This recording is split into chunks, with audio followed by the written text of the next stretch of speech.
Martin Paes datang ke Indonesia bulan ini. Sintayong ungkap fakta kekalahan lawan Libya. Raja Asis Timnas Indonesia yang mulai tersisih. Simak informasi selengkapnya sebagai berikut.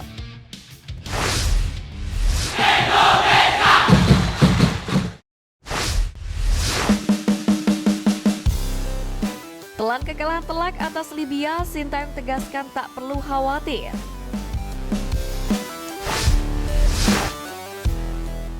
Keraguan pecinta sepak bola tanah air usai Timnas Indonesia mengalami kekalahan telak atas Libya di laga uji coba membuat sang pelatih Sintayong buka suara. Sebagaimana diketahui, skuad Garuda dibuat tak berdaya oleh Libya dengan skor 4-0.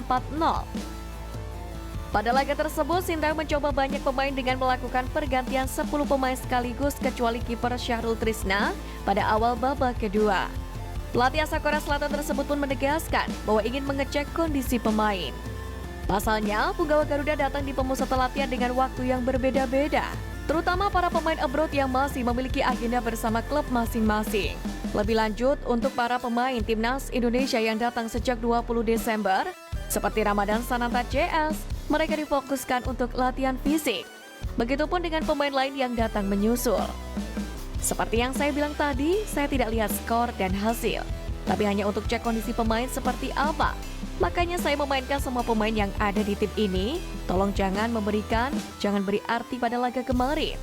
Memang para fans sepak bola Indonesia boleh kecewa besar karena kita kalah lawan Libya dengan skor 0-4.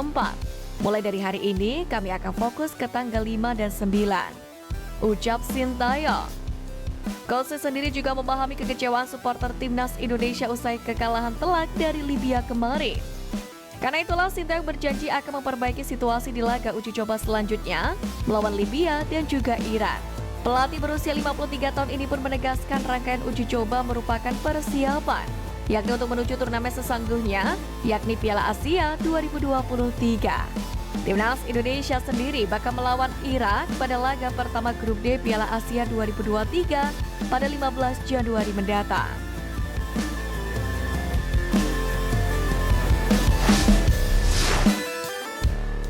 Raja Asis Timnas Indonesia mulai tersisih.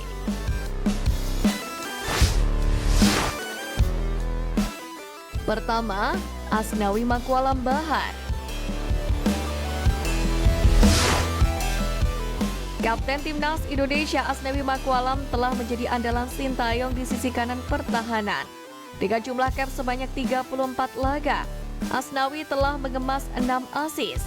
Meski sebagai seorang pemain bertahan, Asnawi juga memiliki kemampuan untuk melakukan tusukan dari sisi sayap dan mengirimkan umpan-umpan matang ke kotak penalti. Kemampuan tersebut pun membuatnya dapat memanjakan para penyerang untuk bisa mencetak gol. Namun, hadirnya sosok Yakob Sayuri dan Sandy Walsh membuat nama Asnawi mulai tergantikan di sisi kanan. Oleh karena itulah Asnawi dituntut berjuang keras untuk kembali mendapatkan tempat utama di skuad Garuda.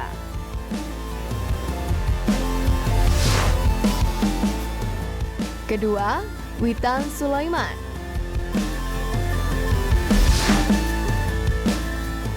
Pemain Bayangkara FC ini total telah mencetak 8 assist dalam 33 laga. Lebih dari itu, Witan juga telah mengemas 9 gol untuk Timnas Indonesia. Witan dikenal dengan kecepatan dan kemampuan olah bolanya yang di atas rata-rata. Dengan kemampuan tersebut, Witan mampu untuk membuat assist bagi rekan satu timnya maupun mencetak gol atas namanya sendiri. Namun penurunan performa membuat Sintayong mulai menggantikannya. Sintayong beberapa kali mengandalkan Sadel Ramdhani dan Rafal Struijk sebagai starter. Ketiga, Pratama Arhan.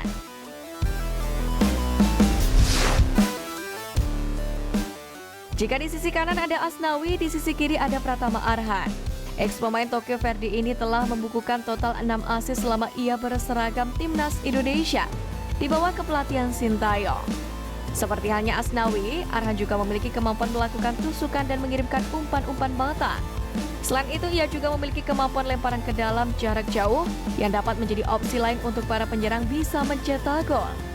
Namun hadirnya Sein Patinama yang berperan sebagai bek sayap modern membuat Pratama Arhan mulai kehilangan tempat di skuad utama Timnas Indonesia.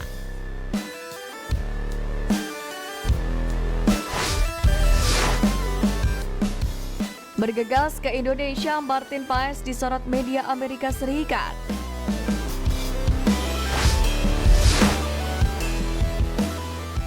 Kabar menarik datang dari media Amerika Serikat Soccer Plus. Ia menyoroti kiper FC Dallas Martin Paes lantaran segera memperkuat timnas Indonesia. Sebagaimana diketahui, nama Martin Paes ramai diperbincangkan publik pecinta sepak bola tanah air sejak awal Desember lalu. Martin Paes menjadi trending topik setelah Ketum PSSI Erick Thohir secara terang-terangan sedang mendekati kiper 25 tahun ini agar berpindah kewarganegaraan menjadi WNI. Martin Paes sendiri bukanlah kiper sembarangan. Di Major League Soccer atau MLS 2023, ex-kiper FC Utrecht ini hanya kemasukan 29 kali dari 30 pertandingan. Bahkan menurut data yang dikeluarkan oleh Soccer Plus, Martin Paes merupakan penjaga gawang dengan persentase penyelamatan paling tinggi, yakni 76,4%. Kehadirannya membuat lini belakang timnas Indonesia semakin percaya diri. Menariknya, Martin Paes dipastikan eligible untuk menjalani naturalisasi sebagai WNI.